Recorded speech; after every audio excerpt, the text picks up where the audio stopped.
And we're live. Sure. Evening, everyone. Welcome to Prescott's Town Council meeting for Monday, October 17th, 2022. It's clock's just past the top of the hour at 6 o'clock. So we'll call the meeting to order. And as usual, we'll begin this meeting of council by acknowledging that we're meeting on Aboriginal land that has been inhabited by Indigenous peoples. In particular, we acknowledge the traditional territory of the Huron-Wendat, Anishinaabe, Haudenosaunee, Anishinaabe, and the Oneida and the Haudenosaunee peoples. So item 2 is approval of the agenda tonight. Recommendation is the agenda of the council meeting of October 17th, 2022 be approved as presented. Do I have a mover, please? Moved by Councilor Ostrander, seconded by Councilor Shankar. Any discussion on the agenda for this evening? Seeing none, I'll call the question. All in favor? Motion is carried. Thanks, everyone. So on 3 declarations of interest, I'll open it up to the entire group. Does anyone have any declarations this evening? I actually do have one. I'll be declaring an indirect conflict under 12.4. That's that staff report 104 with the resolution on Bill 3. So seeing no one else. And 4 presentations done this evening, 5 delegations. We do have 1 delegation tonight. And I'd like to welcome under 5.1 Dan Davis from the Royal Canadian Legion Branch 97, the Fort Wellington branch here in town. And he has a little presentation to make, I think, tonight. Please, Dan.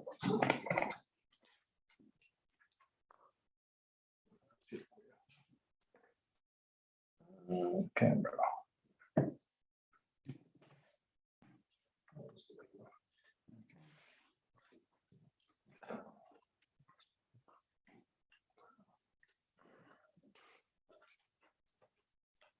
Good evening, Your Worship, members of council, staff, and guests.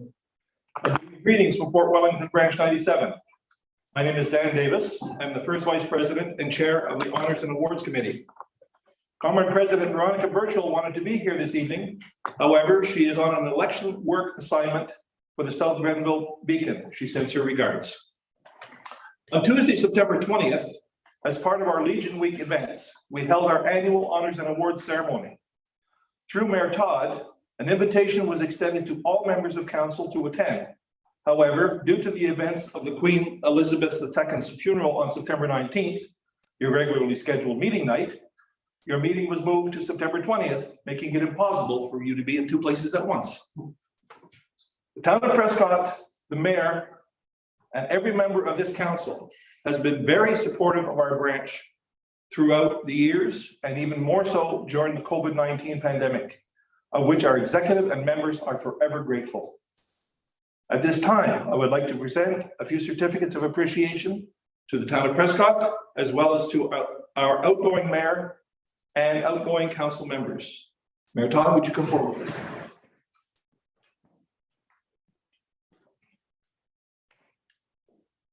This one is on behalf of the town of Prescott. What's this for the beacon? Sure. Make sure I'm not blocking the lens. No, it's way up at the top.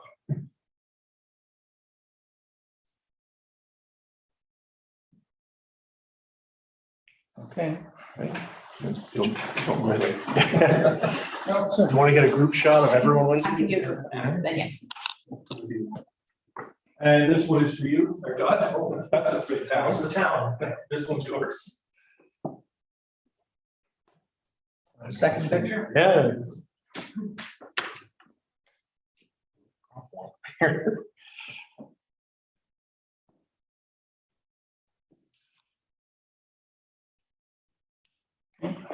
Thanks again.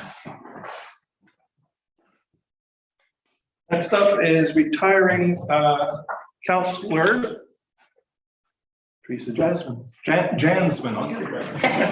That's good. That's so lucky to have Thank you very much.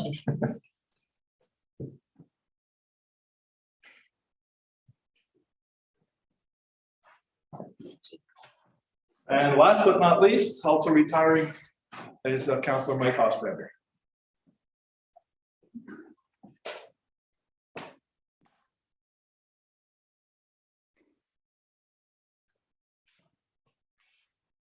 Sure, you're welcome.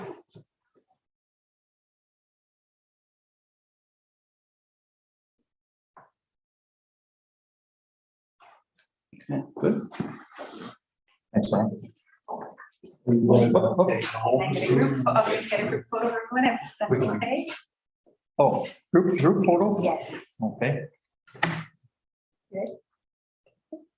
Thanks.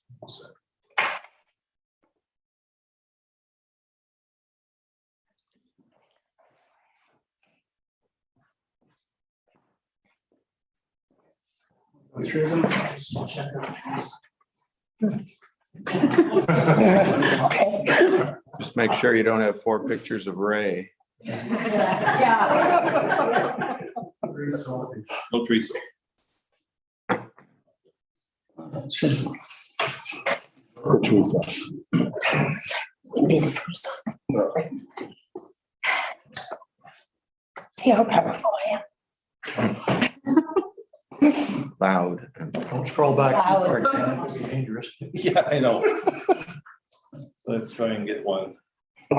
Did you say? Teresa. Let's try again. Okay. Oh, now you've got it on. Would get a picture of me. Can we just put on council training? pictures are right. That's all. All right, Should be done. so I'll get Mary back.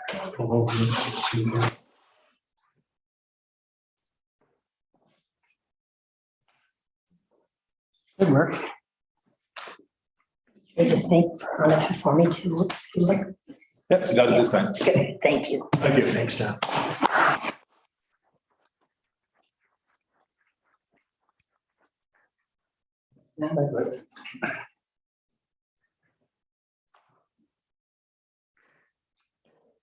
Always nice to be recognized, but I think Councilor Jan mentioned it, I'm not sure she could be heard this evening, that we owe a great debt of gratitude to our Legion, and it's an organization we all here on this council table have supported for many years as members of the Legion and other capacities, and they do incredible work. And each and every day during the year, they did an admirable job during the commemoration of the Queen's passing at Cenotaph, and of course, we're almost to that point. The leaves are falling off the trees, and we're almost at that point for November 11th and our Remembrance Day ceremonies, where they also do a tremendous job always in helping us mark that very special and very solemn occasion. So thanks so much for the Royal Canadian Legion Branch 97 here in town for the recognition tonight. Thank to all members of the Legion for how much incredible work they do for our community. Just an amazing organization. I'm going to put in a personal plug here. My father got his pin down there for 59 years. Wow. He's the oldest, I think he's the oldest current member now.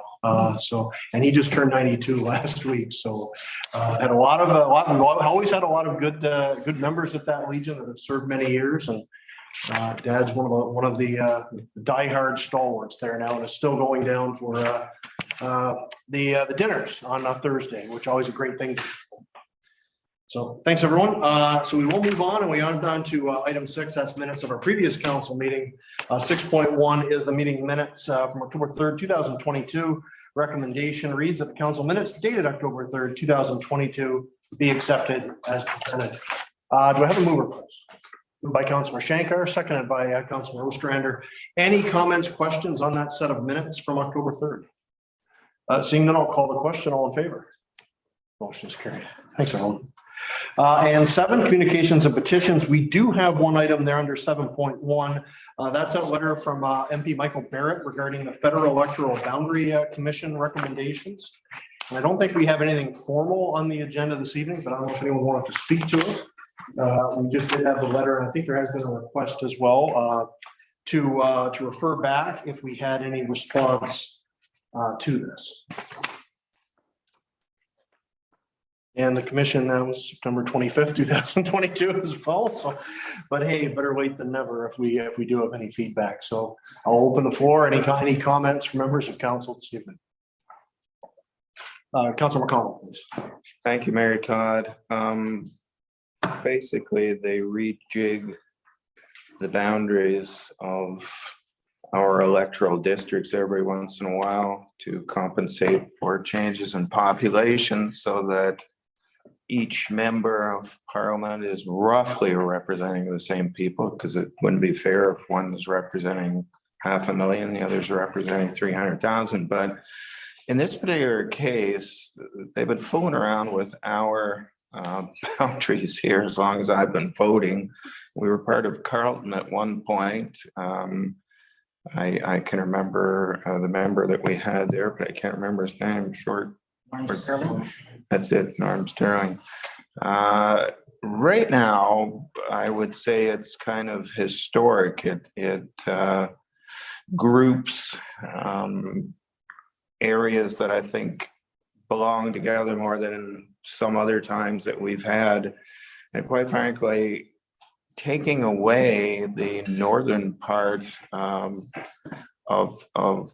this riding and adding the north side of Kingston, I think is kind of ludicrous. I don't think it really goes with what we have at all. So I think I would like the general gist of this letter is I think he's not overly happy with it either. And I think we should support his view.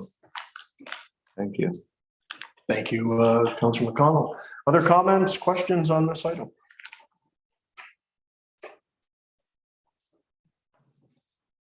Not seeing Councilor Shankar. I'm in agreement with Councilor McConnell. I saw that date of September 25th and I'm like, is there anything much we can do? We write a letter of support. Is that what we do? Matthew? Through the mayor?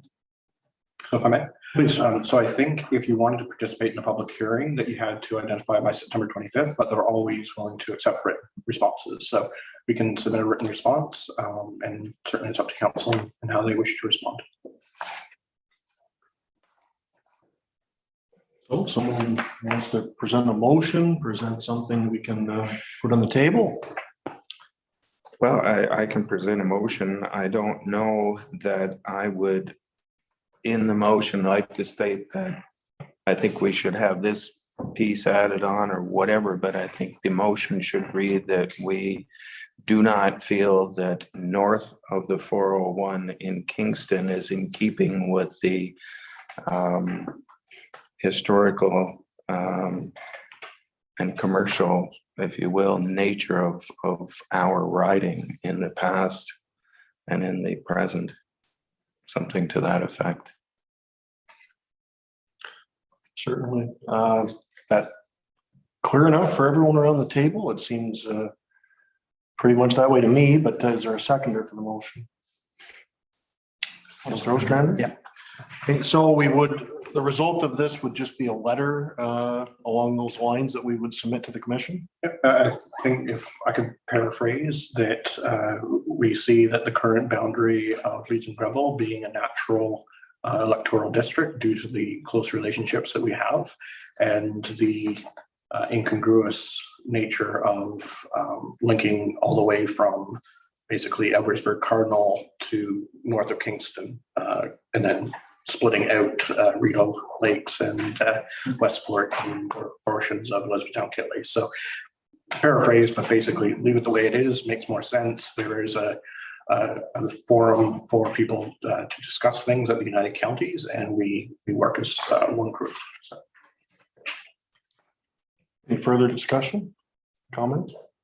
I gotta say, I'm not against it or for it, but I haven't really researched it enough to determine whether I'd be in favor of this or not, because I'm really not sure why what the real reasons are for the changes. I mean, they don't really specify it as much. And I did look at the website and I did look at what the commission proposed. And I guess the long and the short of it is we're losing Merrickville, Wolford, right? And Westport and Rideau Lakes. Elizabethtown, Kitley. And that northern part of Elizabethtown, Kitley, and we're adding more of a stretch from Athens right through to northwest of Gananoque. That South Frontenac portion. Yeah, I just don't know enough about it to be able to vote in favor of it myself, but that's neither here nor there, but just explain why I'm going to vote against this. But any further comments? All those in favor? Opposed? Motion's carried. Thanks, everyone. Okay, moving on to item 8, consent reports tonight. As always, these are all these items listed on a consent report to be considered routine, be enacted by one motion, but I will ask before we get into this, does anyone want to sever any of these 4 items off to look at separately and consider separate motions? Seeing no, so I will proceed with the recommendation on all of 8. That includes 8.1, 8.2, 8.3, and 8.4. Recommendation reads that all items listed under the consent report section of the agenda be accepted as presented. Could I have a mover, please? Councilor Young, and a comment too. I was just going to suggest that since the fire chief is here, perhaps he'd like to comment on his report. Sure. Other Absolutely. than that, I will make the motion. Absolutely. Yeah, thank you very much, Ray. So I have a seconder for that. Councilor Ostrander. So I will open it up to comments, questions on the info back. If anyone wants to grill Rennie about what's going on at the fire department, he's here. He's willingly subjecting himself to this. So, but any questions on anything else before we get to the fire department report? Seeing no, so we'll turn it over to, I think, Ray's probably got something to ask. So Councilor Young, do you have a question from Chief Rainer tonight? Well, chief, okay. After all that, it's no. The 125 calls, was it so far this year? Yes, Yeah. How's that tracking compared to last year? well, you should ask. I knew you'd be prepared this. Great worship to Councilor Young. I do have that information with me tonight, Councilor. Thank you. Actually, 127 calls this time last year. So we're Okay. basically on track. We've seen a kind of an increase in some medical calls over a period of time, just with EMS not being in the area. So obviously go to those calls that are life threatening and EMS greater than a certain distance away. So if I may, I would just quickly catch some highlights of the report. Absolutely. Very long. So this goes back to July.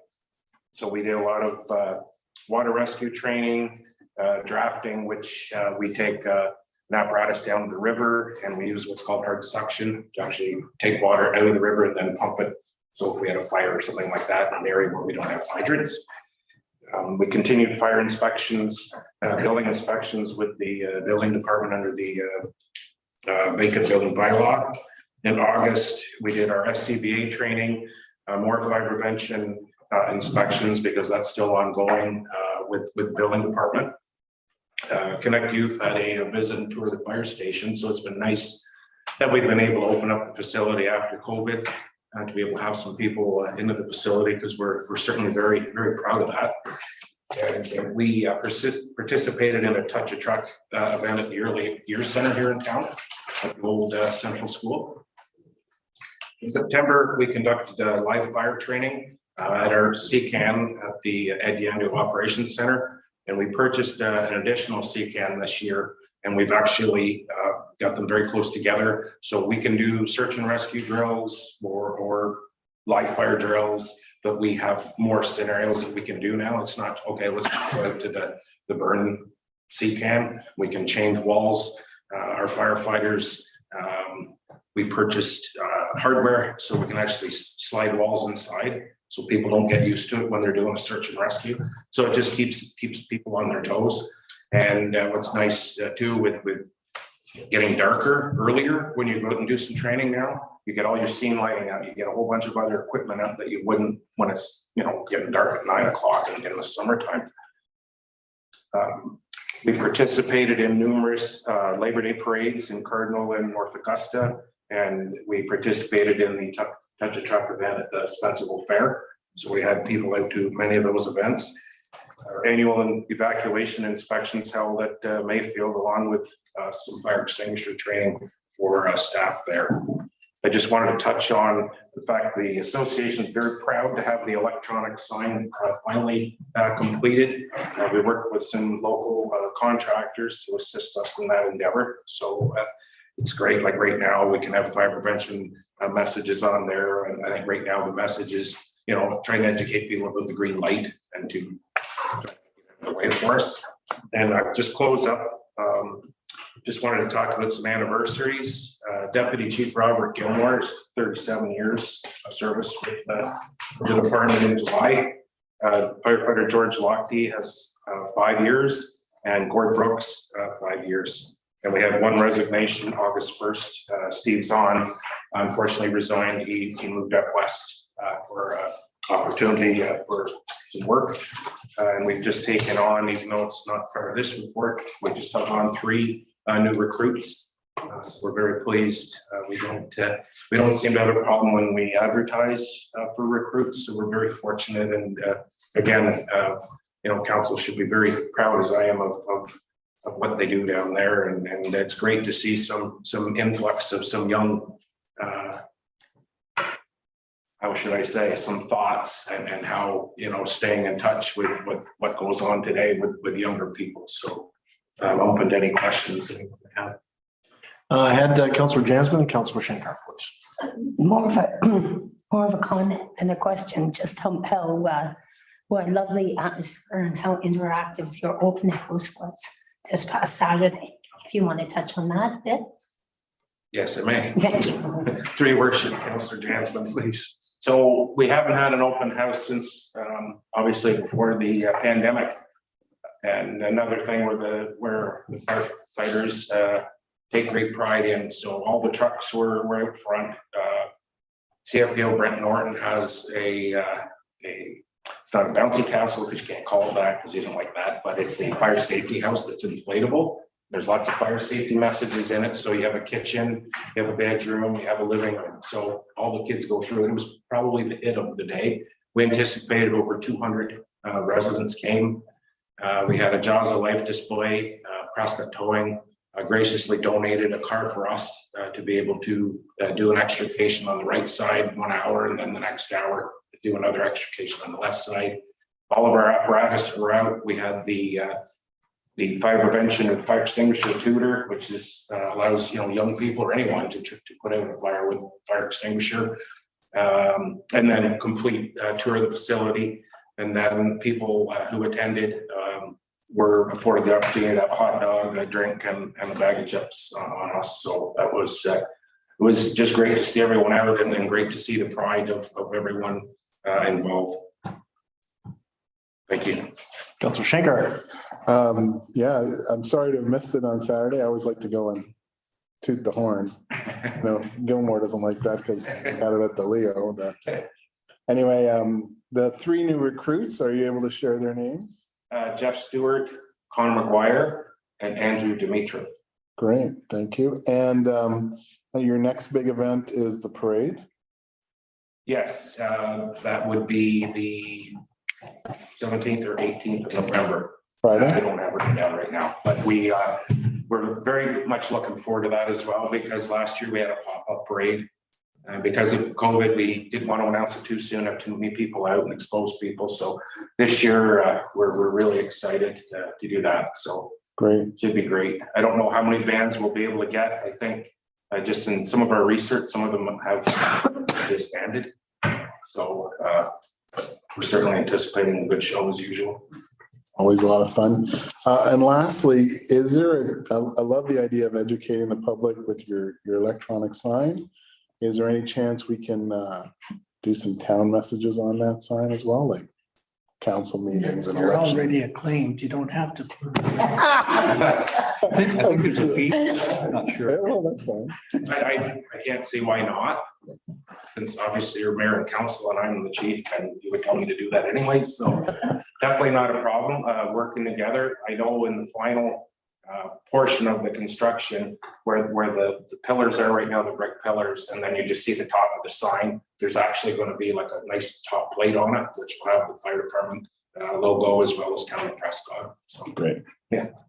Thank you. Just going to ask that because that was something we asked for, I asked for a few years ago when we changed the design from the bigger sign over the garage base. That's great. I assume that was the last last part of that. Your worship, it's been very difficult to just materials, contractors. I mean, we were very fortunate having 2 local contractors who we're trying to catch up with COVID and with their work. And so what they could do is come and do some work over a period of time. So it did take a little bit longer, but certainly very pleased with how the brick even matches the fire hall. It's absolutely gorgeous. So just a beautiful, beautiful building and facility for the town.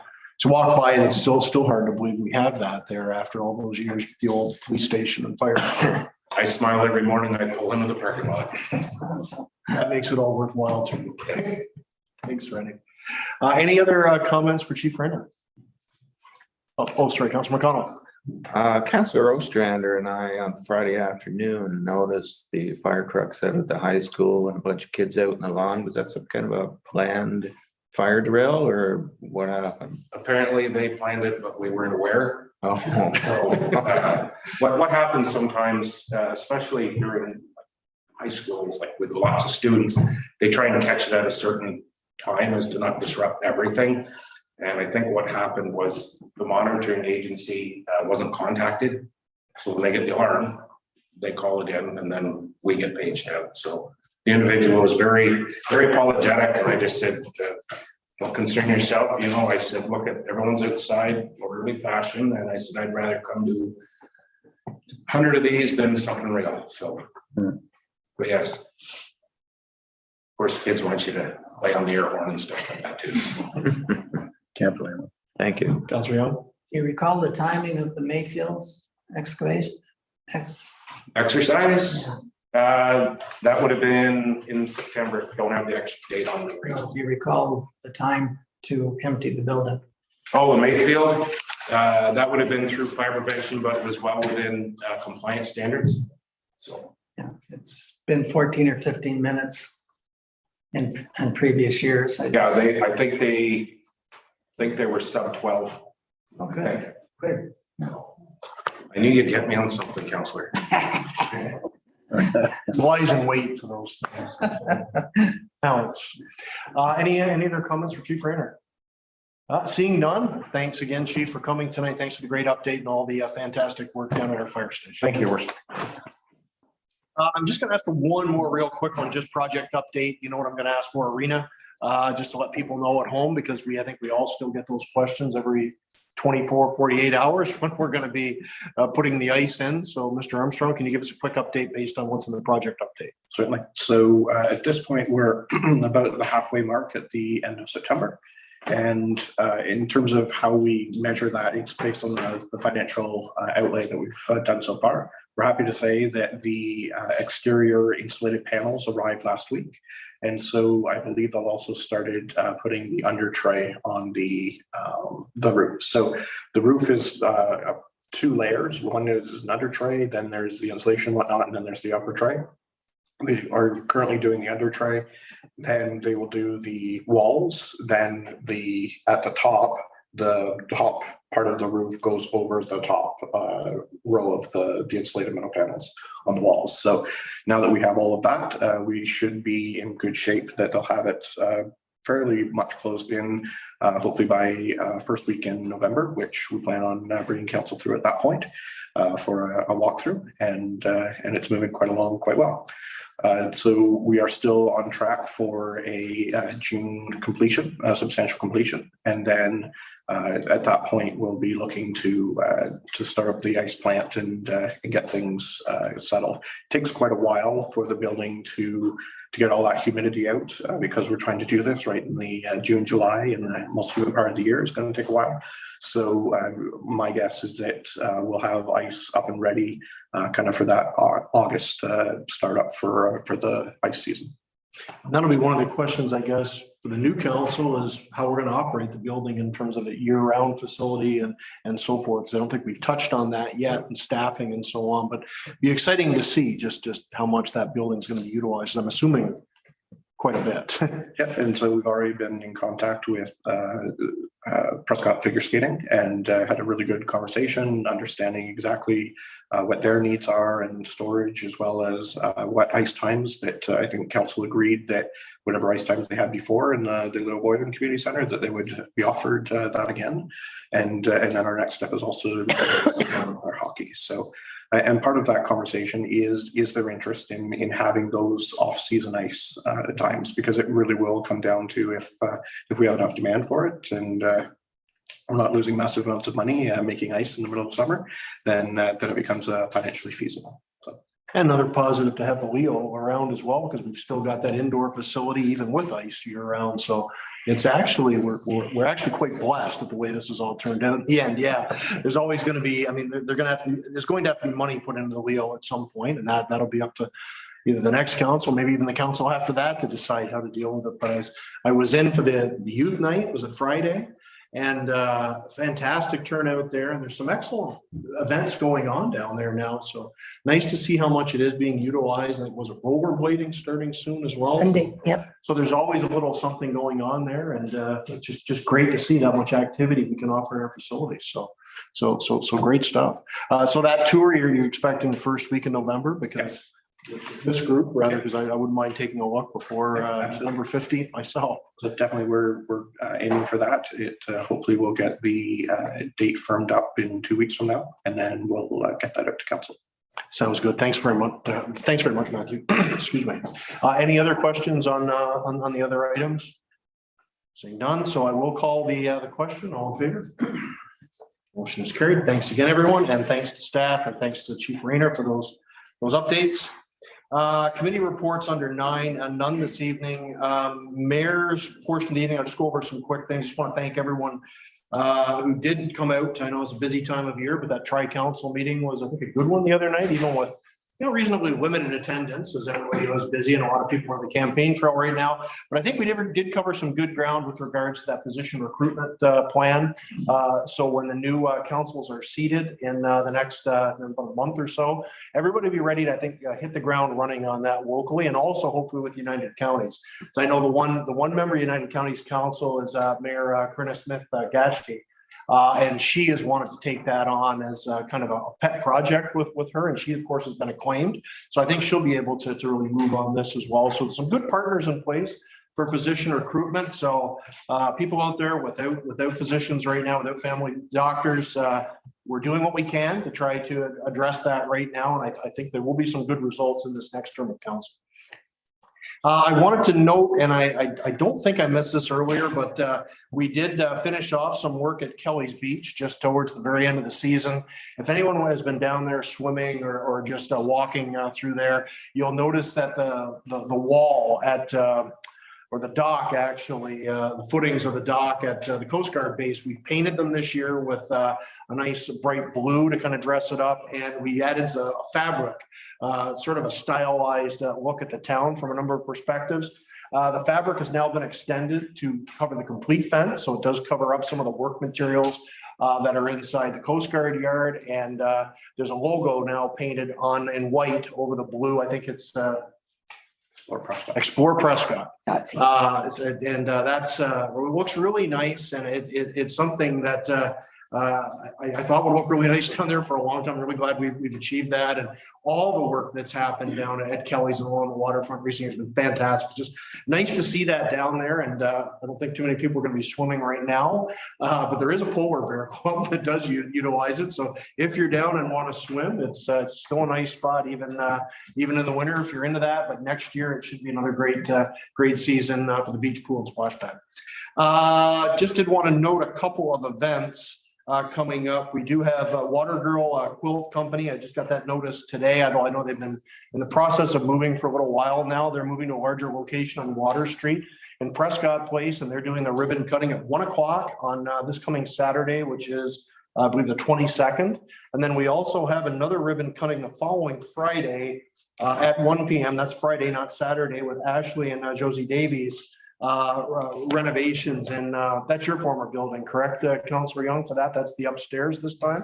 Yes. And the Davies, of course, are known already for their work on King Street with regards to Zen, and of course also Glitz Spa, which is where Ray had his store for so many years, and they've also taken over the Forders Museum, and they do rent that out right now, of course, to Kevin Bunce's antique company, Forders Antiques. So anyways, 2 more ribbon cuttings in the downtown in the next little bit. And One thing I also do want to add, we may have a third one shortly as well, because where Water Girl is vacating, I understand that Sherry Denoise is expanding Old Magic into that space. And I think she's already moved some things in there as I noticed on the weekend. So that's good news for King Street. So there's no vacancy on King, and we've now be filling a very fairly large vacancy actually in that building on Water that's been open for quite some time. So good news for the downtown all around, and good to see a couple more ribbon cuttings. Gordon? Sorry, is she expanding or is she moving? Sorry, the Old Magic. Sherry taking both sides. From what I understand, that was the plan. Maybe I shouldn't have commented entirely on that, but she has moved some items over there into the other side. So from what I know, she's taking both sides. Great. So good stuff all the way around. That's it for me this evening. So I will move on to item 11, our outside boards, committees and commissions, and start in the absence of Councilor Burton. Let's start with Councilor Jansman tonight, if she can speak. I don't know if I want to touch that. You've been breathing on that for the last. I did agree to read Councilor Jansman's statement tonight because she is a little under the weather and the voice isn't working too well. This is long too. Geez. I know. Okay, and this is Councilor Jansman's words. My last BIA meeting to report to council occurred last Tuesday, October 11th. Agenda was a full one, including a staff coordinator update on the new website. Downtownprescott.ca is now up and running. I encourage you all to check that out. Justin, our staff member, also reported on the last farmers market of the season being very successful despite the colder weather. 17 vendors, which is nice to see that number up. All 17 vendors seem to be pleased. As you might already know, this week is Small Business Week, and one of the events to help celebrate this is Business After Hours. This event is happening this week on Thursday, the 20th of October. That'll be at our Museum and Visitors Center. That's from 6 to 8. It's geared to focus on small business programs, services, and supports. And there is a guest speaker coming as well. Is that a surprise or? I did see guest speaker noted, but I haven't heard who it is. So. We'll let Dana. It's a surprise. We'll let Dana announce that on why. The morning more. Sure. Discussion also took place at the BIA meeting regarding upcoming events such as Halloween and Christmas promotions. Councilor Jansman's also saying, I've really enjoyed being the council rep for the BIA, listening, being there to provide a council perspective if need be, and reporting back to council their activity and advocating when needed. I've witnessed the growth of our BIA over the years and a true partnership between the members and our staff with our staff support. This healthier relationship is also quite apparent. Thank you to Justin for being a great coordinator, along with Dana for engagement, as well as a special shout out to Elizabeth Wallace for her active participation and TikTok expertise. It's been fun, and I am confident good things will continue to happen with our BIA. Last Friday evening, meaning Councilor Jansman, spent some time at the Leo and saw 55 children and the parents of the younger ages enjoy the open gym and recreation night. Leo has been decorated in a very awesome way, and the atmosphere was exactly what the end of the week needs to be. Fun and relaxing, and an opportunity to enjoy some treats. Way to go to the staff who made this happen. This Sunday is another fun event at the Leo, rollerblading from 2 to 4 p.m. Please spread the word. And I hope future councils will see the value of the Leo to our community and continue to support it. Moving on, kudos to our Coast Guard partnership that generated the new ExplorePrescott.ca banner at Kelly's Beach. Looks just awesome. I swear we didn't coordinate that. No. And also to our ACTEV staff, recently had a promotional map created that is worth sharing. As you can see, it's so nice. It's very attractive, and Noel will be very, very useful. And last but certainly not least, congratulations to Prescott's own Matthew Markell for his gold medal win this past weekend in the Oktoberfest competition in Barrie, Ontario. Thank you. That good? Yeah, good. Hey, You did good. make sure I got everything. Thanks, Teresa. Look off. That's a lot to come after. I'm not even gonna try. Last Tuesday night, I attended the library board meeting where we got caught up on a bunch of financial statements that we hadn't been introduced and passed since last spring. So it was good to get that done. We had for a change, we had 2 members of the public attend who are interested in becoming board members next term. So, whoever is on the library board next year can look forward to that. Friday afternoon, well, I got a call from Councillor Ostrander wondering if I could help him out deliver food from the food bank or on Friday afternoon. So I did that, and I have to compliment Councillor Ostrander. This is something he does twice a month. It takes the all afternoon, and we were out as far as North Augusta, out all through the country, Prescott and surrounding district. It really opens your eyes when you see the quantity of food that they deliver on a daily basis and where it's delivered. It's a very good program, and I was very happy to participate in it. I learned something that day. And Saturday afternoon, I attended the first anniversary of the cafe down street. I was quite pleased to learn that they have been using the front half of what was Dr. Holmes' office, and they have started renovating the back half. So it's going to have a kitchen in it now. Apparently what they have, they bring down from Brockville. They will be able to actually bake and make things there. They have a room at the back that they're setting up with tables for a meeting area and a new washroom back there. So that's a case of a small business that is, well, it provides a welcoming spot in our downtown. It's just a nice place to go and sit and have a chat if you're out for a walk, or a couple of people, and they're to be complimented for adding that to our downtown. Thank you. Happy anniversary day of Post Cafe. Councillor Ostrander. Thank you, Your Worship. Just an additional thank you to Councillor McConnell for being able to jump in the SUV with me on Friday and deliver the groceries. My regular guy was out of town that day. So anyway, I guess since I've been given a certificate of appreciation from the Legion, I maybe should mention that I jumped the gun a little this past May and agreed to be on their executive, with the caveat that I wouldn't be available for anything public with them until November-ish type of thing, and they agreed to that. So nice to get this as part of our council duties in recent years too. You mentioned the Leo, and Connect Youth used the Leo 2 afternoons during the school days. I don't know, it's Monday and Wednesday, or what, a Tuesday and Thursday. I'm not sure of the days, but they do use it for 2 days, 3 to 5 type of thing. I really don't know what else. I'm trying to decide post council years where I'm going. I don't have any shortage of offers, but it's just a matter of choosing things over personal issues that have cropped up in recent times. So just going to take it slow for a while and see what transpires. I'm going to be staying with Connect Youth until they merge with John Howard Society.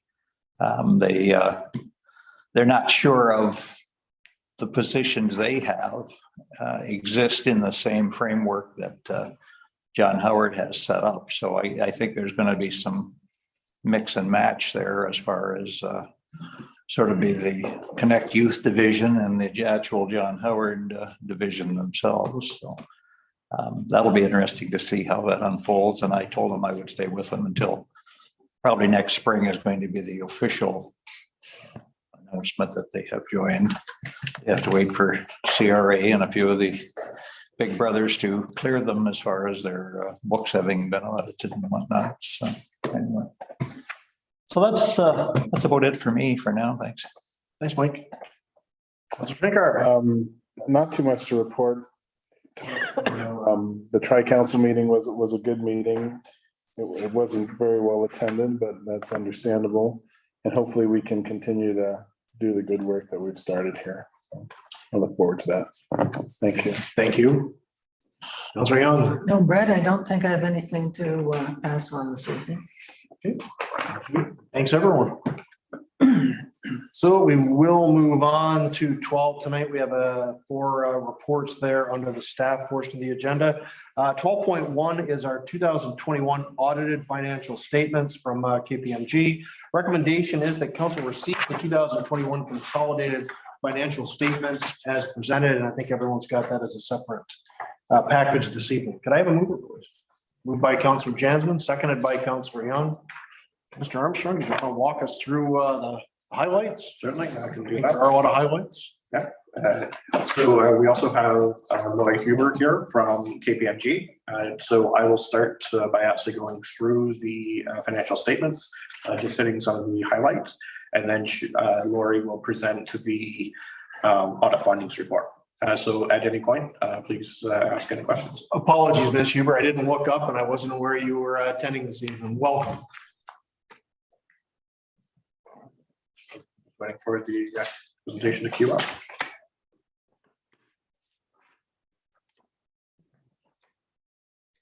I'm going to start on page 33 of your package, or if you had the council agenda package this evening. It's actually in the agenda package itself as opposed to the separate report.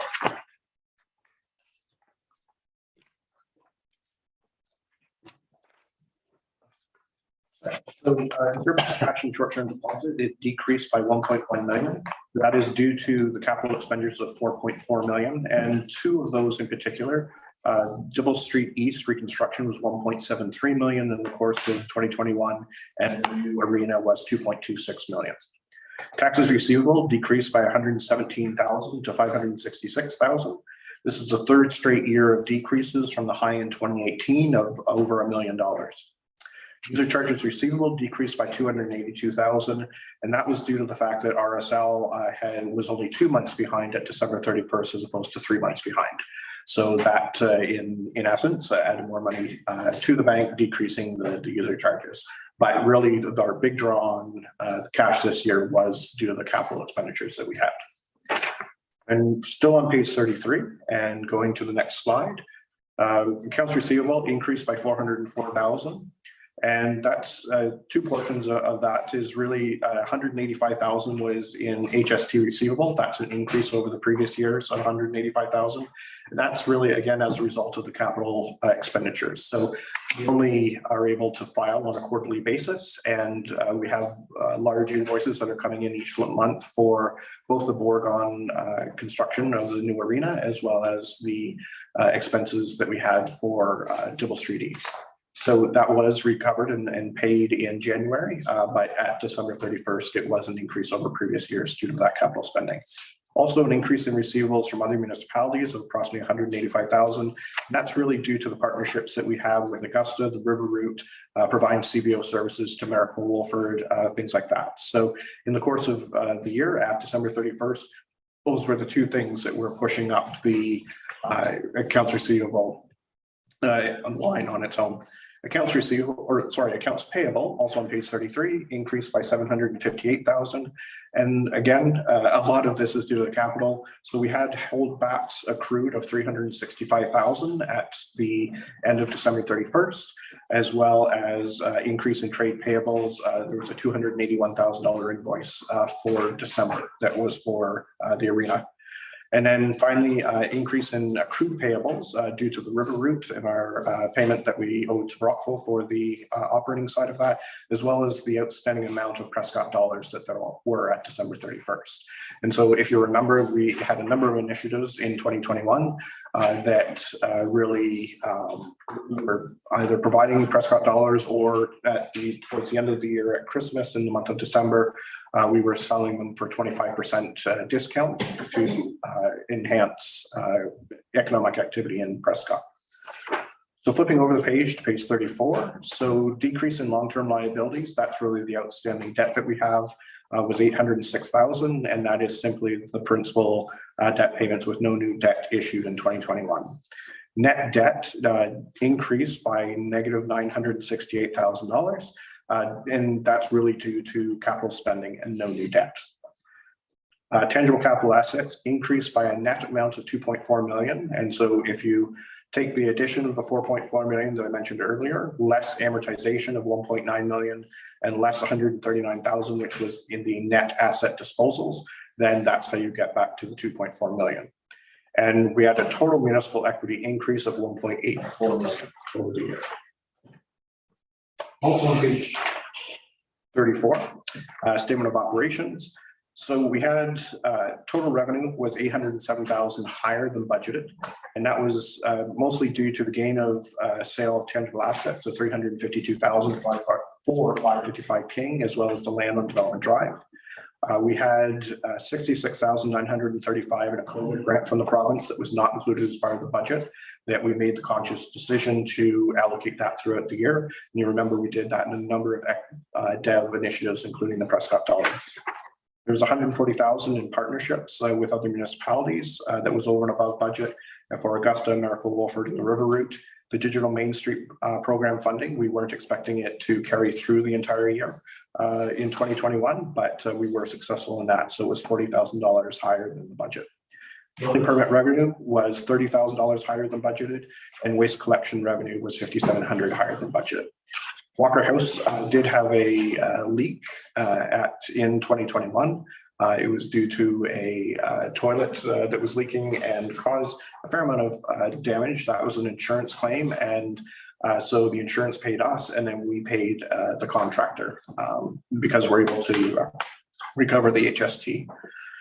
And then marina revenue was $30,000 higher than budgeted, and that was the majority of that was due to fuel sales.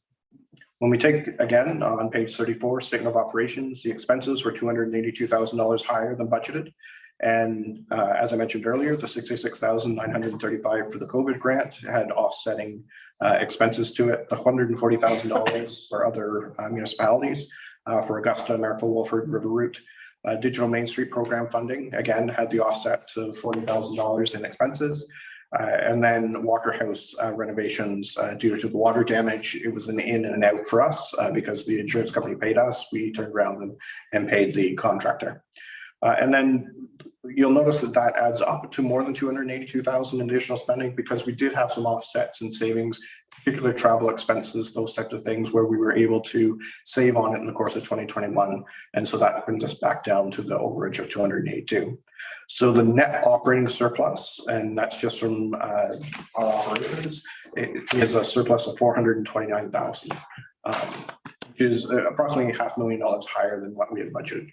Now, keep in mind that is an accounting type of number as opposed to the cash number that we normally use when we're doing our budgeting. So we'll get to that in a couple of minutes from now.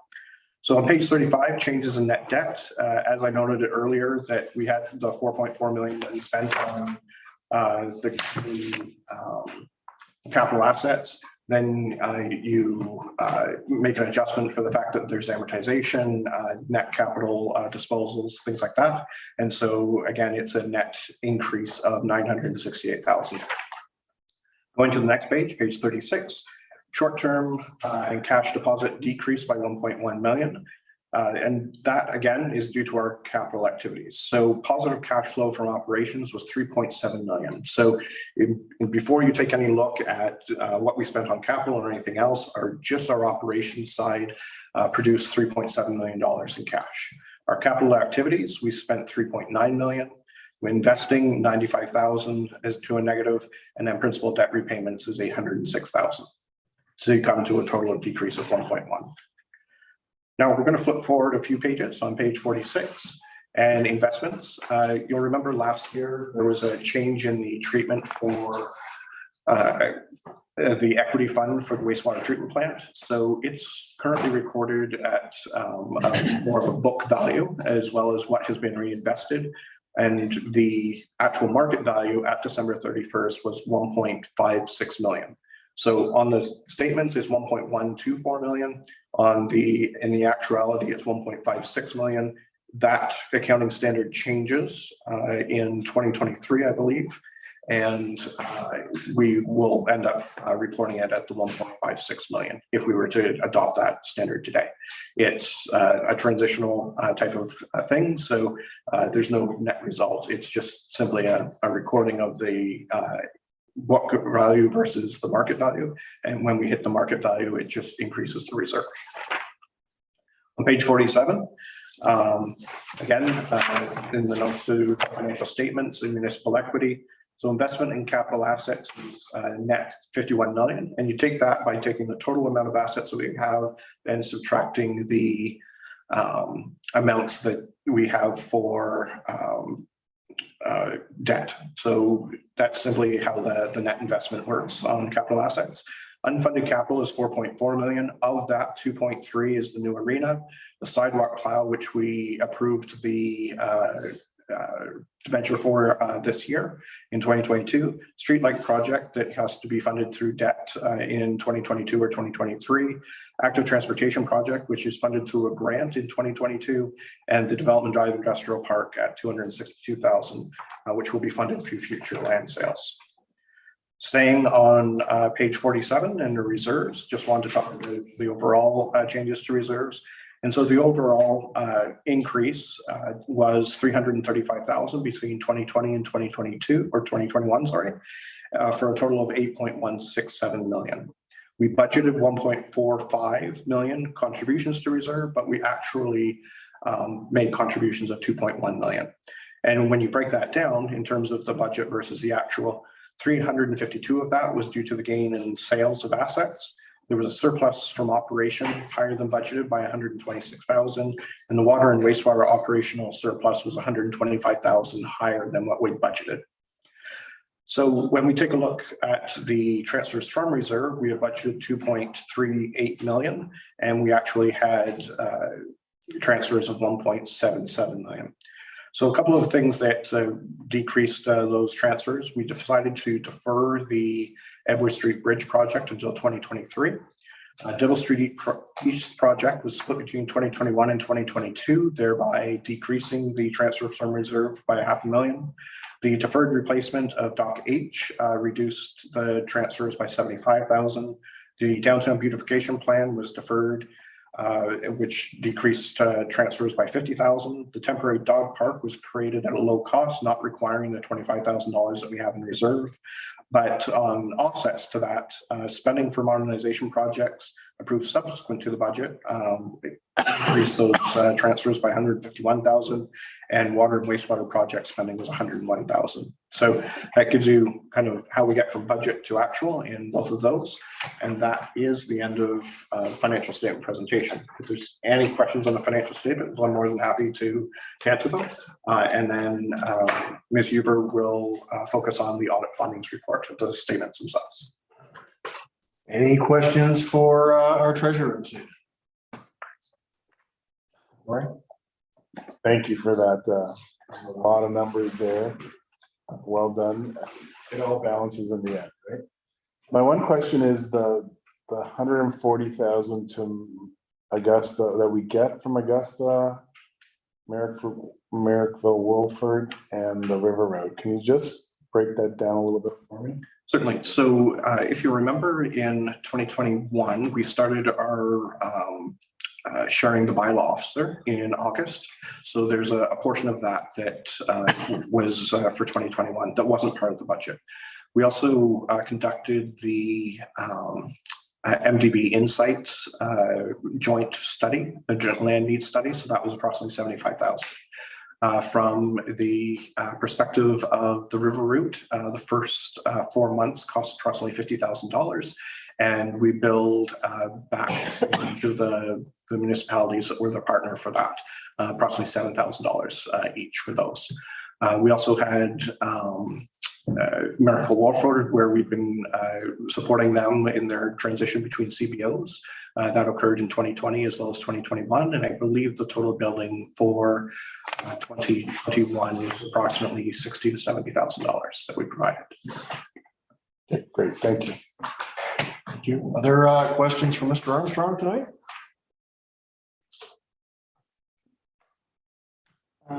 Matthew, we have a surplus. We do. Yes. That's nice, although sometimes it's buried in there and it's hard to exactly figure out, but is there a number you can throw at us for the surplus? So we were expecting our water and wastewater to have a surplus of approximately 570,000, I believe. And we ended up actually a bit over closer to 700,000. And so between the two, that ended up that we were exact numbers here, about $125,000 higher than we expected. So when you take a look at water wastewater, we were about $650,000 surplus. Of that, we budgeted 500 and some that was part of the budget. From the other perspective, we had the 352,000 in the gain in sales, as well as the surplus from operations was 126,000 more than 101 that we expected that it was going to be. So if you kind of put that all together, we're somewhere in the neighborhood of 700,000 to 800,000 in surplus above and beyond what we thought we would be. But really, when you take a look at it, we expected 1.4 million was going to be our surplus, which then allocates to a whole bunch of different reserves in the course of the year, and we actually had 2.1 million. So of that, the difference of approximately 700,000 is as I explained before. All right, are there any numbers there that concern you about a continuing trend or anything? No, I think we're definitely moving in the right direction as we continue in 2022. Heavy spending, obviously the arena will then continue to put pressure on our net debt as our grants come in from the provincial and federal government, as well as debt to fund that other portion and our donations that are coming in. Then that will help, but probably that's in 23 and 24. So I would expect net debt to continue to decrease or get worse in the course of 2022, but it will resurface back in future years. And also, we are moving in a positive direction on paying off debt, and so in 2023, 2 fire apparatuses come off. In 24, a portion of our St. Lawrence Lodge loan comes due, as well as in 2025, the same thing. So whereas we're moving over the next 3 or 4 years, a lot of those debt payments will start to come off, and then we've already made the allowance for the new arena debt payment when we get there. good. And you pointed out that our past due taxes are coming down. Yes, we're very happy to report that they continue to move in a positive direction, and that we've seen quite a bit of turnover in some of those buildings that were behind in their taxes, and so that has alleviated, and then the new owners are keeping up on their taxes, as well as we've struck a number of payment plans with individuals that happen to be behind, and so we're seeing those catch up on a regular basis. Good. And somewhere along there, I read our POAs are going up, so it's nice to know that people are speeding again on the 401, and we're getting some revenue from those tickets. Absolutely. And so we're happy to see that that was over what the joint services had expected in 2021. Our indication for 2022 is that they're not rebounding as much as hoped, but certainly it's much better than where we were in 2020. Good. Okay, thank you. Thank you very much, Councillor Young. Anything else for Councillor Jansen, please? I know, Matthew, because of the pandemic, the auditors didn't come in for December 31st, 2020. Did they come in for not at all? Do you think that's going to be now the practice? I will let Ms. Huber speak to that one, but certainly from my perspective, I think we're able to accommodate the vast majority of requests through electronically. And it really enhances our ability to share information. So KPMG has developed a great portal. They give us a list of everything that they want and need in advance, and then we're able to actually upload to that secure portal. So it's not that paper is flying around everywhere. We're able to take advantage of our electronic systems and never actually have to print anything. So it's certainly helped that way, and we thank KPMG for that. Great, thank you. Thank you. Other comments before we move? Councilor McConnell. It's a question that I have, and it's going down the same road as Councillor Young's first question. And Matthew, I hate to put you on the spot, but I'm always interested to see what money we have left over at the end of the year. And I know you've said a variety of different things, but I'm not an accountant. And what I would like to know is if you take the wastewater surplus out, and if you take out surpluses that we didn't spend that are going into reserves for specific things, can you give us a rough idea of how much money that we actually have in surplus not committed for this past year? So I'm going to leave out the gain and sale of assets and things like that. So I would say 125,000 is the number, if I could just remember that correctly. Yes, so 126,000 is an amount that was a surplus that doesn't have, it's not spoken for in any way, shape, or form. Something for us to aspire to spend. In the next.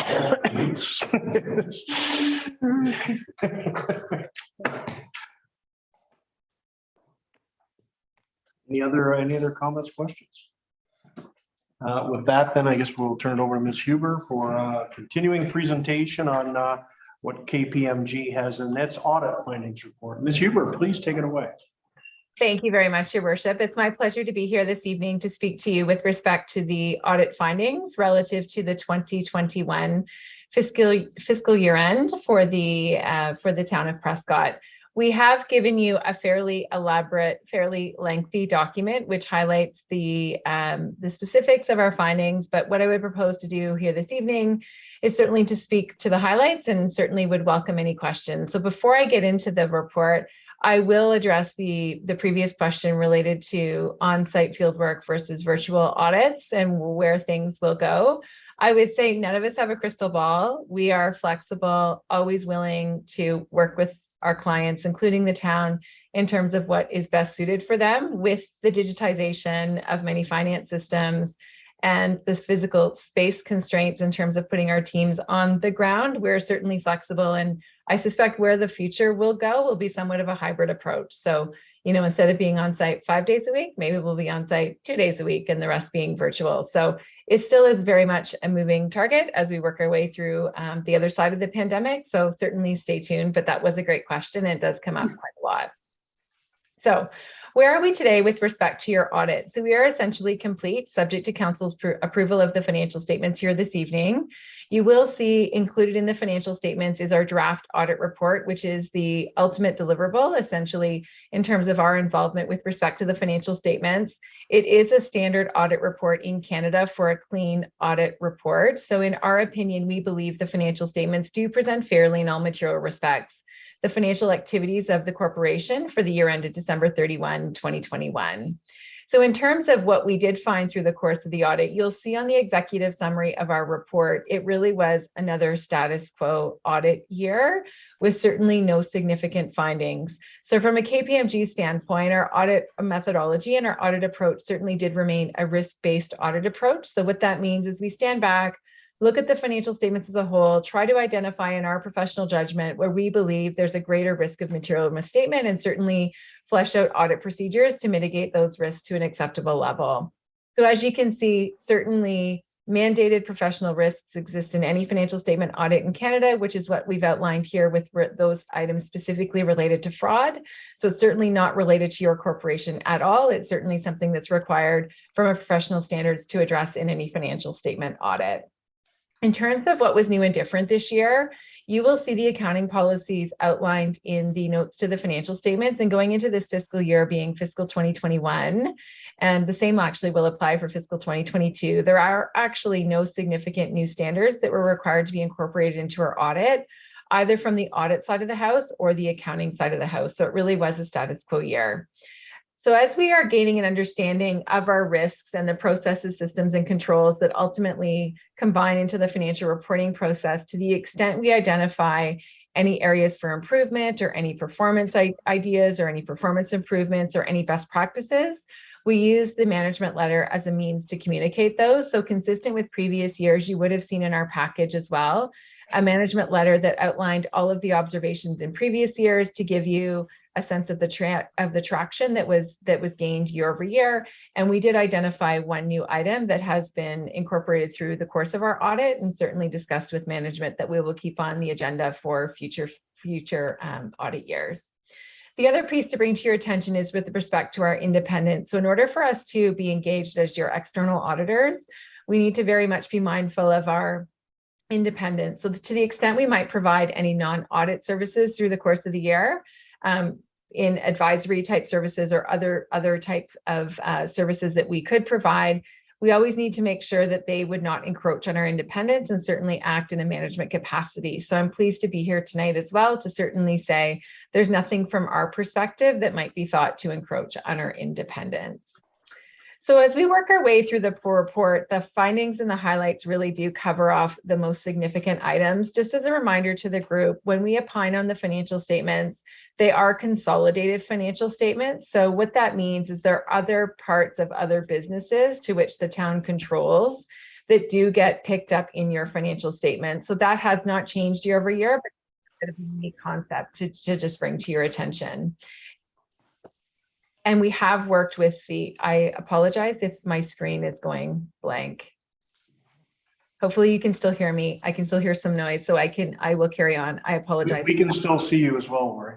Okay, perfect. I will carry on. I just can't see any of you any longer. So in terms of the group audit, nothing has changed. We do communicate with the auditors of that organization, which is the utility, and certainly have had all of those communications and certainly nothing untoward to bring to your attention here as well. In terms of financial indicators, as was alluded to in the presentation by Mr. Armstrong, we have kept our eyes on the percentage of tax arrears related to receivable relative to the levy. So as we've heard, it's certainly heading in a downward direction, which is obviously very good news. So we will continue to keep our eyes on that piece moving forward as well.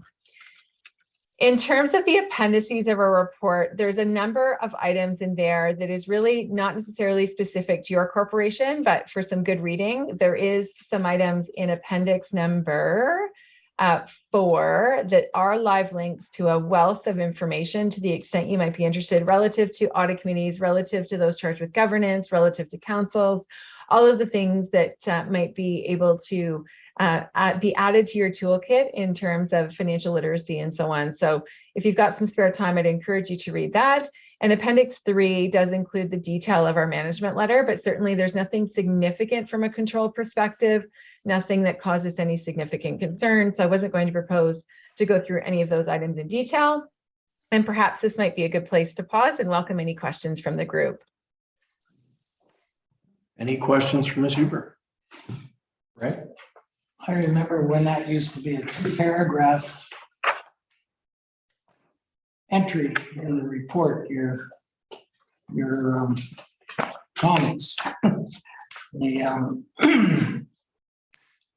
They're quite great, quite good, and I really like the municipal comparators that we have an opportunity to compare us to local municipalities, albeit some of them a bit bigger, and I think that's extremely helpful. Thank you very much. Anyone else? Councillor Jansen. I was happy, as you made reference, that a lot of the issues are now considered closed. That's always good news. And it's just like a checklist, One that's being worked on regarding the accumulated vacation. And because of COVID, vacation just wasn't taken and contrary to policy and all that kind of stuff. And your recommendation is now that I believe management's to sign off on anything that would go beyond the policy allowance. My question is do you find in from your office that that's quite common in, especially in municipalities? Through you, your worship, that is a very pervasive observation. I would say it was fairly common before COVID, and certainly through COVID.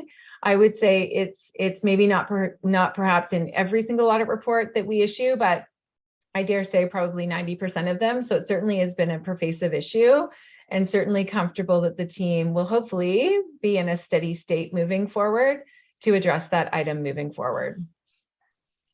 Thank you. Councilor McConnell, did you have? I did a couple questions. On page 19, attachment 2, and this has no financial plus or minus. It says to reclassify cemetery and library bank accounts. What was the purpose of that? I can, if you'd like, please. Okay, so in the past, we've put that under accounts receivable because the library and the cemetery board both hold their own bank accounts. In discussions with the auditors, they felt it was more appropriate to put it into cash as opposed to receivables. And that was just really the reclassification there. Okay. Actually, my second question, maybe you can count on two, Matthew, or comment on two, Matthew, page 28. Evidence of review of bank reconciliations. There was no evidence of physical review of the bank reconciliations by a secondary individual. I was my understanding that we did that. Is that something that wasn't done by the time that we were here, or perhaps you can count on that or comment on that, Matthew? Absolutely. So I review the bank reconciliations on a timely basis. I simply don't print it off, sign it, and date it. So that's where when it refers to, there's no physical proof of that. And so that's one thing that we will do going forward, is that I'll actually print off a copy of the bank reconciliation, sign, date it, and file that. I have a feeling we were doing it. There must be some reasonable explanation. So thank you very much. That was it. Thank you very much, Councilor McConnell. Thank you, Matthew. Any other comments, questions? Ms. Huber? Yep. That concludes our presentation this evening. Thank you. Very quick and very efficient. Thanks so much for everything tonight. Thank you, Mr. Armstrong, as well, for the earlier update, and you have more. Please go ahead. I just wanted to extend a thank you on behalf of the town of Prescott and the staff in particular for continuing to work with us to be flexible in how we are able to do the timing of our audit, and we thank the expertise that you bring to the table. So just want to extend that. Thank you.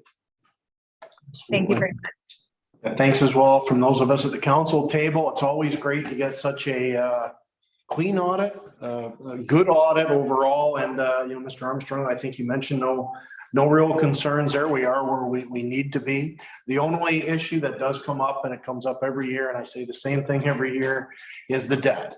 Our debt level is higher than it is for other municipalities, but it's for major infrastructure, fire hall, arena, water tower will be added to this shortly, in the not too distant future as well. Some significant road work. I mean, we've invested all that debt has gone right into the serious infrastructure needs in the town. So if there is such a thing as good debt, I think we've got it. And it is something that has been accumulating in recent years as we've rebuilt these facilities, added new facilities, and done that extensive road work, because we spent quite a bit of money as well on St. Lawrence Street, Dibble this year, and more to come, of course, as we catch up on our infrastructure needs. So that's always the one. I'm not going to call it a negative, because everything, when you're building a community, it's got its price. No one's running a household. You don't pay for your car in one shot generally, and we're not paying for our arena in one shot either. So good financial management, I think, overall. So I want to thank staff, thank everyone here in council for their oversight, and of course, Lori, you and your team at KPMG as well for auditing us here these past few years. So take care, and thanks so much for joining us tonight. Thank you very much. Take care. Bye-bye. Good night. Okay, so we do have that recommendation on receiving the 2021 consolidated financial statements. I did double check on that because it was a little while ago now. Any further comments, questions regarding the 2021 statements? Seeing none, I'll call the question. All in favor? Motion is carried. Thanks, everyone. And 12.2 staff report 102-2022 municipal alcohol policy. Recommendation is that council approve the municipal alcohol policy and that it becomes effective as of October 18th, 2022, which is tomorrow. And this was on our meeting, I think last meeting we had this on for the first one. So if I could ask for a mover. Moved by Councilor McConnell, seconded by Councilor Ostrander. Comments? So we did bring this back in September, and this we asked for feedback. I got a little bit of feedback to just clarify things. One point that we did want to highlight is that there's item 3.4, I believe, in the policy that allows the town or town-sponsored events to forego basically the alcohol policy and be able to provide it in other venues that are not necessarily specified. So really that's, we just wanted to highlight that in it. And in terms of how we work with it within the new arena and the new recreation complex, that will be a work in progress as we get there in 2023. Thank you. Thank you. Any comments, questions on this report and the alcohol policy? Seeing none, I will call the question. All in favor? Motion is carried. Thanks again. 12.3 is staff report 103-2022. That's an appointment of a new integrity commissioner. Recommendation is that council direct staff to prepare the bylaw to appoint Tony Fleming as the town of Prescott's integrity commissioner for consideration at the council meeting of November 7th, 2022. Could I ask for a mover, please? Moved by Councilor Young, seconded by Councilor McConnell. Mr. Armstrong, you want to take us into the background here? Sure. Thank you very much, Mr. Mayor. So on October 4th, we received a communication from Andrew Tremaine, our current integrity commissioner, that he is planning his retirement for November of this year. So we took a look at other municipalities, who they're currently using, and we found that Tony Fleming and Cunningham Swan out of Kingston, who was our municipal council for a number of issues, are currently representing approximately 60 local municipalities, including Gananoque, Smith Falls, the United Counties of Leeds, Scramble, and many of its lower tier municipalities, the United Counties of Stormont, Dundas, and Glengarry, and all of its lower tier municipalities, and Lanark County and its lower tier municipalities. So we did conduct an RFP back in 2017. That's how we ended up with Andrew Tremaine. And subsequent to that, the United Counties conducted an RFP in 2019, and Tony Fleming was the individual that was chosen at that point. And so we're able to tack on to that RFP and continue with Cunningham Swan if we so choose. We could decide to issue a request for tender. However, that usually takes anywhere from 6 to 8 to 10 weeks. Once we create the tender, send it out, that sort of thing. Because Cunningham Swan and Mr. Fleming is the overall pejorative winner of those RFPs for all the municipalities in our area, we felt that it would be reasonable to sign on to his service. That being said, if council wishes to go to RFP, we can certainly do that, but it doesn't forgo the fact that we still need an integrity commissioner no matter what at all times. So that's kind of the basis of the report. From a financial perspective, there is no annual retainer. We only bill, we are only billed for the services as required. And Mr. Fleming actually uses many of the associate lawyers at his disposal at Cunningham Swan to actually undertake the investigation and some of those things to keep the costs down further. Thank you. Thank you very much, Mr. Armstrong. Open it up for comments, questions. Everybody jump in all at once. Just got one myself, and I've raised it with you before on this one, Matt. Just because we use Cunningham Swan and now like 4 other people on the Cunningham Swan, Cardi, Little, and Bonham. Since the town uses them otherwise for other municipal legal services, is there any way there could be a potential conflict here using that same firm as the integrity commissioner? And does some of these others, like does Gananoque use Cunningham, Swan, Cardi, Little and Bonham for their wider municipal legal as well? Absolutely. So we did pose that question to some of our neighboring municipalities as well. The vast majority in Leeds Granville in particular use Cunningham Swan as their legal services as well as their integrity commissioner. And they haven't had any issues of overlap and conflict of interest thus far. If there is any issue with conflict of interest, then Cunningham Swan would highlight that, and then we would choose another integrity commissioner to do it on their behalf. Okay. Any other questions, comments? I was just saying, if anyone should know about it, they should know. Right. Yeah, you'd think, I mean, and they've always delivered excellent work for us at Cunningham Swan we've used them. Well, it's quite a while now. It's got to be not quite 10 years, I don't think, but it's got to be getting close. I would say, yes. Okay, so any further comments, questions? Seeing none, I'll call the question. All in favor? Motion is carried. So that takes us to 12.4, and I will leave the seat for this item and return when you folks are done. You're up, Raymond.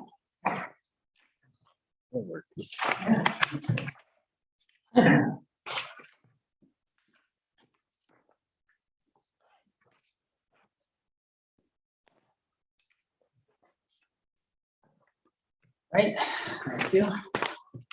For those of you watching at home, I am sitting on the chair because I happen to be deputy mayor this month. And the mayor has declared a conflict on this issue. So we're dealing with report number 104-2022. This has been before us 4 times. Yeah, 3 or 4 times. And so we're expecting the resolution to want us to approve, right?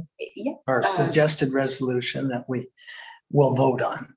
Yes, through your deputy mayor, if you'd like, you can move the motion that's on the report to get the discussion started. Not the recommendation at top. Mhm. Okay, thank you. That's much shorter than the suggested resolution for consideration. All right, so the recommendation that council directs staff to bring the resolution concerning Bill 3, which is Strong Mayors Building Homes Act 2022 as outlined in staff report 104-2022 for consideration to the council meeting of November 7th, 2022. May I have a mover? Councillor McConnell. Councillor Jansman, will you second that motion? Yes. Thank you. Any discussion? Have we discussed this to the nth degree, or do we have more? No.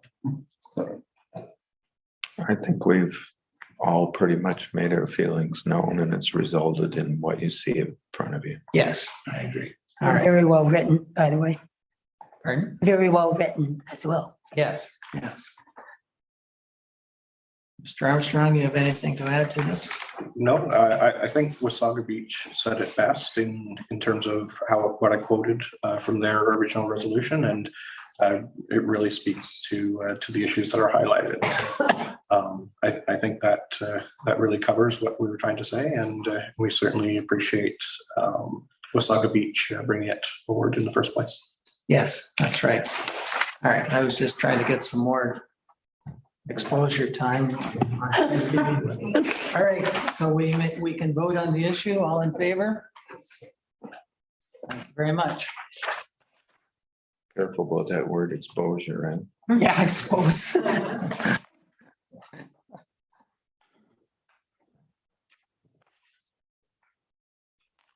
you ready, Brett? Okay.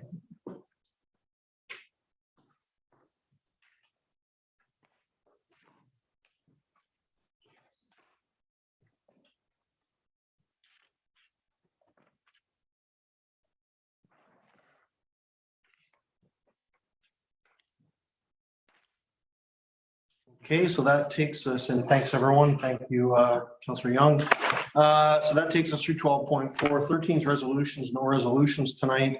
Bylaws, and we do have a bylaw tonight under 14.1. That's on the sale of land north of the CN rail on Churchill.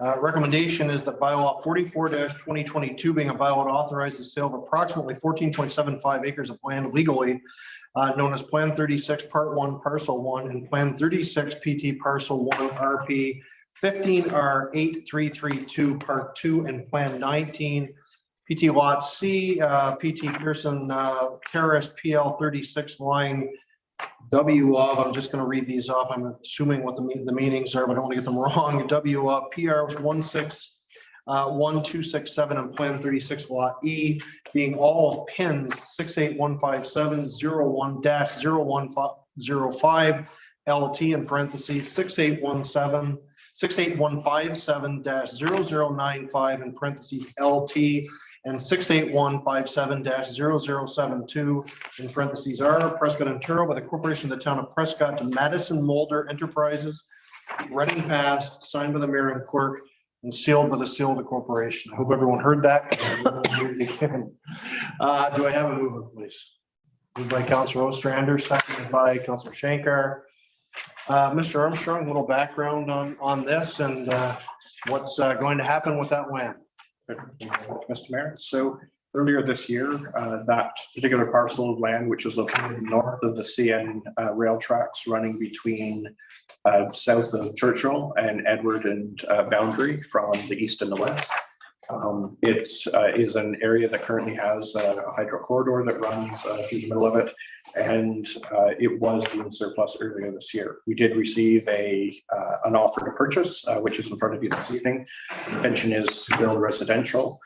There is a fair amount of due diligence that remains before it would actually close in a 6-month period of being able to do that due diligence, including their site plan, their soil testing, rezoning, all of those types of things. So this is entering into an agreement for them to purchase.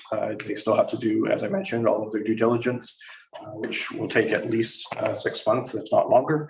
And then if everything is passed in terms of conditions, then it would actually be sold to them.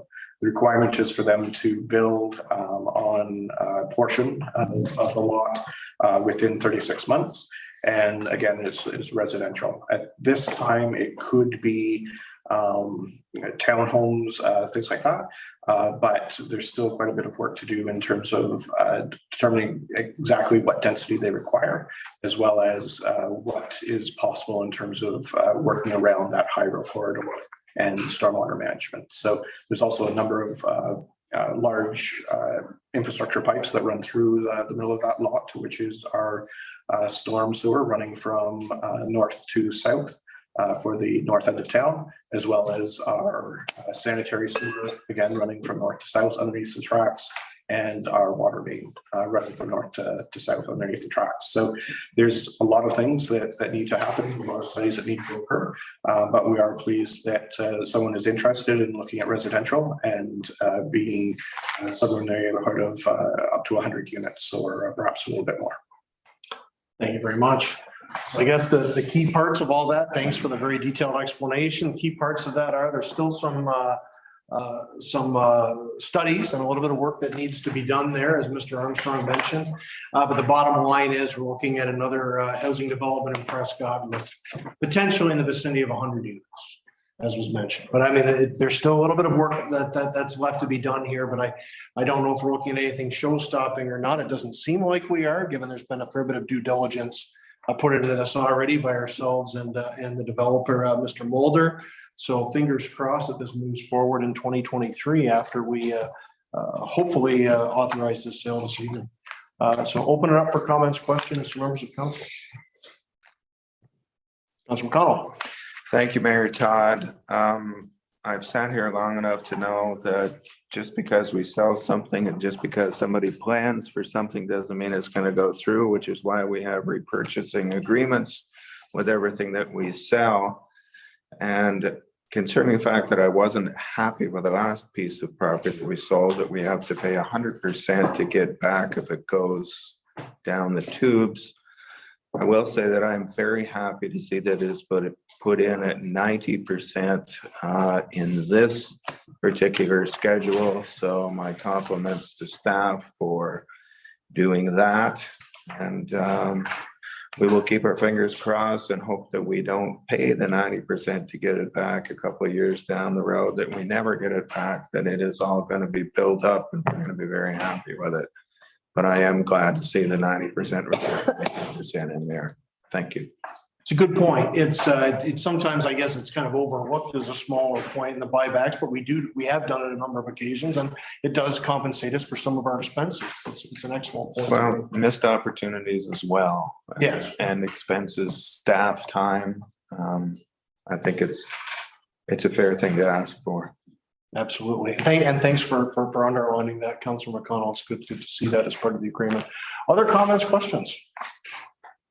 Councilor Young. I'm sure the audience would like to know the purchase price. It's approximately 25,000, or it is $25,000 per acre for approximately 14.75 acres.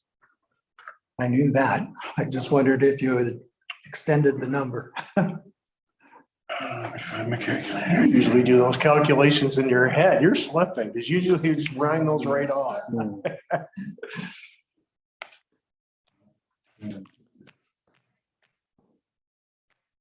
Here momentarily. $368,750.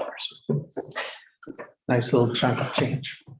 And before just head off the Facebook brigade, because we were criticized on this in boundary steering as well. And we always look at assessed value here. We're not giving the land away. We are charging a very appropriate fee per acre for a serviced and unserviced land in Prescott. Correct. Just want to make sure that's out there. It probably won't dent the Facebook brigade that seem to think we're giving away land these past couple of years. But I do want to make that point that we are getting fair value for our property. Councilor Shankar. I just had a question, Matthew, on Schedule A1. You have the property highlighted below, and it's obviously the black highlight, but there's a yellow one just very close to it. Yeah, is that just? That was just in the GIS program that it was yellow for another reason. It had nothing to do with this particular. Okay, good. And lastly, Edward Street by the tracks, there's a big lot there. Looks like an L, and it's got no number to it. Is that still our land, or is that just? That's RSL, and that's where the transformer Gotcha. farm is. Okay, thank you.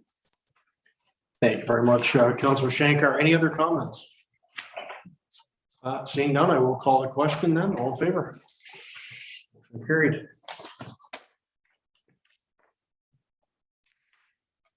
So item 15 is new business. Any member of council have any new business to bring forward tonight? No. 16, notices of motion. Any member of council have a notice of motion to bring forward tonight? Also saying no. So we do have a couple of items under mayor's proclamations tonight under 17 and 17.1 and 17.2. So read those proclamations. First up is annual child care worker and early childhood educator appreciation day. And the proclamation reads as follows. That is dated October 18th, 2022, that annual child worker and early childhood educator appreciation day. Whereas years of research confirms the benefits of high quality early learning and childcare for young children's intellectual, emotional, social, and physical development and later life outcomes. And whereas childcare promotes the well-being of children and responds to the needs of families and the broader community by supporting quality of life so that citizens can fully participate in and contribute to the economic and social life of their communities. And whereas trained and knowledgeable registered early childhood educators and childcare staff are the key to quality in early learning and childcare programs. And whereas registered early childhood educators and childcare workers will be vital to the success of the Canada-wide early learning and childcare system. Therefore, be it resolved that the town of Prescott does hereby proclaim October 18th, 2022 as Childcare Worker and Early Childhood Educator Appreciation Day in recognition of the education, dedication, and commitment of childcare workers to children, their families, and the quality of life of the community. And that is dated today, but that actual date is October 18th, 2022. And one more proclamation under 17.2, that's for Local Government Week. Whereas the week of October 16th to 22nd, 2022 will be celebrated in Ontario as Local Government Week. And whereas Local Government Week intends to increase public awareness of the important roles local governments play in our communities. And whereas the municipal order of government performs functions that significantly impact the day-to-day life of citizens throughout the world. And whereas the Ontario Ministry of Municipal Affairs and Housing, along with organizations such as the Association of Municipalities of Ontario, that are known as AMO, acknowledge and celebrate the significant role that municipal governments play in helping to define the character, priorities, physical makeup, and quality of life of communities across Ontario. Therefore, be it resolved that the town of Prescott does hereby proclaim the week of October 16th through the 22nd of 2022 as Local Government Week, and that's of course dated today, the 17th day of October, 2022. I guess the add-on to that would be voting. I think started today online and continues through to next Monday, the 24th at 8 o'clock. 8 p.m. And then paper ballots can be passed Monday, the 24th from 10 a.m. to 8 p.m. here at Town Hall. Okay, excellent. And I know our staff has been doing an excellent job getting the word out there and helping get people on the voters list. There's been some added hours, I think, added in terms of the office hours. Could we just mention that quickly too, just to, because I actually was just approached yesterday about someone that wasn't on the list. So through you, Mayor Todd, we did, Caitlin and myself did extended hours on Saturday, the 8th and the 15th from 10 a.m. till 2 p.m. here. And then we took advantage of the open house of the fire department. And I was there from 11 till 12:30 to get some people added as well. So at this point though, that's it for our extended hours, but we are in the office making sure that we are here even through lunch hour if anyone does need to come in. It's an easy process, folks. So we do encourage everyone to get out there and vote before next Monday at 8 o'clock. Oh. 18 period for media questions, and I guess we have no media questions. 19 closed session. We do have two items on the closed session this evening. 7:43. Hopefully these will go fairly quickly. So I would ask that we go right into them without taking a break, other than to let our guests leave the chambers and also to make sure we're offline. So the recommendation reads that council move into closed session. I'm going to say 7:43 p.m. to discuss matters pertaining to 19.1. That's approval of closed session minutes from our last meeting on October 3rd, 2022, and 19.2 board appointments under section 239(2)(b) of the Municipal Act, personal matters about an identifiable individual, including municipal or local board employees. And we're asking that the CAO treasurer, director of administration / clerk, and deputy clerk remain in the room for these items. Can I have a mover, please? Moved by Councilor Shankar, seconded by Councilor Jansman. All in favor? Have a good evening. Thanks. Thanks, Frank. All right.